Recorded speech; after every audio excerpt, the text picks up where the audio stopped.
queria trazer um pouco a nossa visão, que, na verdade, é uma experiência coletada nesses mais de 20 anos trabalhando com essa questão em 140 países. E eu vou um pouco na linha do professor Marcelo, na questão da prevenção, na questão de tratar a questão da originalidade, sob o ponto de vista educacional. Quais são as causas, né? Dessa busca por talvez um caminho mais fácil, um atalho, né, e copiar de um colega. Se a gente olhar a primeira razão, a gente fala gerenciamento de tempo. O aluno sabe gerenciar o tempo dele hoje, né, ou ele vai pensar naquele trabalho que ele tem que fazer, mesmo no TCC, tem uma data para entregar alguma etapa, ele vai fazer no final de semana anterior, ele não consegue gerenciar o tempo dele. Ele não sabe, ele não aprendeu também, né, a gerenciar o tempo dele. Estudantes não tradicionais, a gente tem visto isso cada vez de uma maneira cada vez mais frequente, né? Alunos voltando para o banco escolar depois ou na universidade, já depois de maduro, já depois de atuante já no mercado de trabalho, e perder um pouco aquela dinâmica da escola, da sala de aula. Então está destreinado, ou são alunos que estão na escola pela primeira vez, na universidade, é o primeiro membro da família que entra num banco, que senta num banco de uma universidade, e não tem aquelas referências dos pais que acaba ajudando bastante na organização desse aluno. Então, são alunos não tradicionais e não conhecem muito bem como se faz as coisas, qual é a dinâmica da universidade. Né? Não existe habilidade de estação e, em muitos casos, a gente não vê isso sendo ensinado para o aluno. Claro, a gente vê as disciplinas de metodologia científica, iniciação científica, mas será que é suficiente tratar desses assuntos numa única disciplina? Né? Não seria algo que deveria ser debatido desde o primeiro ano da graduação em várias disciplinas? Habilidade de paráfrase, lembrando que paráfrase também é plágio, né? Se você não cita, se é uma paráfrase de um texto, você está plagiando a ideia, se você não cita o autor dessa ideia, também é plágio, mas saber fazer paráfrase hoje é incomum. Né? A gente não vê, em tempos de tecnologia e internet, os alunos escrevem cada vez menos ou escrevem cada vez mais em textos menores, abreviações. Eu vejo meu filho, eu acho um horror que ele manda uma mensagem no WhatsApp, né, aquelas coisas abreviadas. Então, estão perdendo a habilidade de escrever. Argumentação, eles sabem argumentar, eles sabem expor sua ideia de uma maneira convincente. Pensamento crítico, eles aprendem a desenvolver o pensamento crítico na universidade ou na sua vida, expor sua voz, expor sua ideia. Ele domina a gramática, o vocabulário ou a estrutura da sua língua. Isso cada vez, a gente tem visto cada vez menos frequente, né, alunos que conseguem dominar todos esses aspectos e também não conhecem normas de colaboração. Né? Então, a gente pega aquele aluno colando, ele fala, não estou colando, professor, estou colaborando, estou desenvolvendo um trabalho colaborativo. Se a gente olhar esse gráfico aqui, do ponto de vista da carreira acadêmica de um aluno, sendo que aqui a gente tem o primeiro ano da graduação, e aqui pós-graduação, mestrado, né, doutorado, lato sensu, estrito sensu, seria o último ponto aqui. A gente fala de produção original, de plágio e tudo mais, isso certamente é um grande risco para a instituição, aprovar um aluno com um trabalho plagiado, né, ou aceitar uma pesquisa com trabalho plagiado. E é um grande risco para a reputação. A gente viu pela matéria da Folha, hoje certamente é até um risco financeiro se a universidade ou o instituto não tem políticas claras sobre a questão do plágio, da originalidade. E a gente entende que quanto mais cedo se trabalha essa questão, então, se você começa a trabalhar isso desde o primeiro ano da graduação, esse risco diminui bastante. Isso é histórico.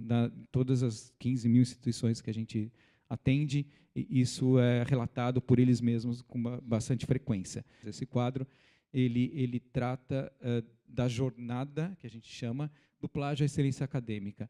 E o que é isso? Né? Se a gente olhar uma instituição que está aqui no início dessa jornada, né, e pensando na questão da responsabilidade da instituição, do comportamento que essa etapa, a gente chama cada uma dessas partes de etapas, né, e os desafios que ela encontra e os resultados que isso gera, Se a gente pensar no início dessa jornada, a gente vê instituições que não têm uma política formal que trata do plágio ou da integridade acadêmica, né?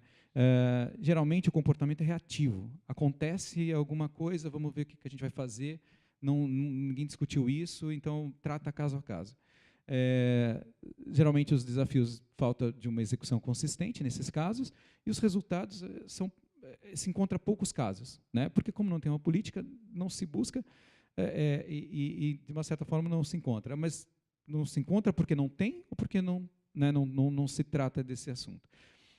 E aí vai evoluindo, não vou entrar em detalhe em cada uma dessas etapas, mas vem uma segunda etapa, que é a aceitação. Então, eu entendo que isso sim é um problema, eu começo a ter algumas ações isoladas, geralmente em alguns departamentos da instituição. Alguns instrutores começam a verificar manualmente, verificando no Google, por exemplo, esses casos isolados de plágio. Mas nessa etapa já começa a aumentar o número de casos identificados, né, porque já estou fazendo alguma busca no Google e tudo mais. Depois começa a etapa da checagem, e aí as instituições começam a adotar alguma tecnologia, né, mais sofisticada, para verificar o conteúdo no original, né. Ainda não existe uma política clara institucional, mas os casos, então, disparam, porque as tecnologias já são mais modernas e têm bases de dados maiores, e consegue identificar, por exemplo, alguns padrões que os alunos utilizam para driblar um software antiplágio, né? Então, tradução, por exemplo. Eu vou copiar um texto do inglês, traduzir para o português e entregar. Os softwares não pegam isso. Alguns pegam, nós, por exemplo. Então, assim, paráfrases e tradução de sinônimo, substituição de uma voz ativa por voz passiva, enfim. Então, os casos disparam. Mas aqui começa a ficar interessante, né? Na etapa do desenvolvimento, a instituição começa a ter uma abordagem institucional, visando a prevenção e não mais a detecção, né? As ferramentas começam a incluir funções de feedback. Eu vou permitir a interação entre professor e aluno. Eu não quero mais punir, detectar e punir, eu quero ajudá-lo no desenvolvimento do seu trabalho. Então, eu começo a ter um diálogo entre professor e aluno por meio da própria ferramenta. Isso começa a ser tratado em toda a instituição e o plágio começa a regredir. Não é porque, agora nesse caso, ele não cai porque eu não identifico, ele começa a cair porque eu não tenho mais, né? Eu estou tratando isso. E a sustentação, então, aí você chega num compromisso institucional com a escrita original e pensamento crítico, o foco muda da detecção de plágio para a excelência acadêmica, eu começo a replicar melhores práticas, e então estabeleço a cultura de integridade e excelência acadêmica. Primeiro, o professor.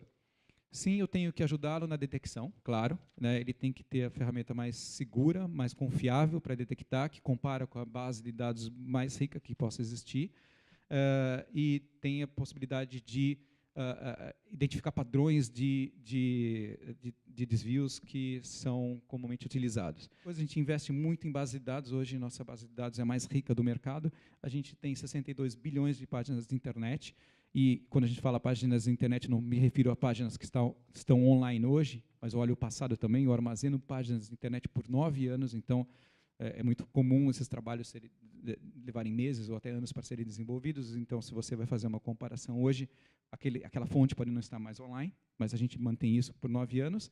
Né? A gente tem cerca de 700 milhões de documentos armazenados de alunos, porque na graduação, geralmente, aluno copia de aluno, né?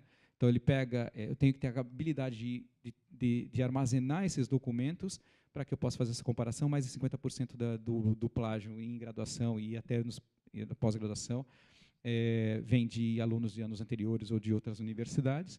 E eu tenho que também poder comparar com bases científicas. Então, a gente tem parcerias com a BEC, com o Cielo, com o Crossref, para garantir que toda a produção científica brasileira, ou o maior volume possível, esteja disponível para fazer essa comparação. Também é muito comum alunos irem à biblioteca, ver uma pesquisa de uma base, copiar e fazer, então, o seu próprio trabalho. A gente tem comentários rápidos que o professor pode fazer para o aluno, ele grava para poder fazer isso várias vezes, pode gravar mensagens de voz, então facilita essa interação.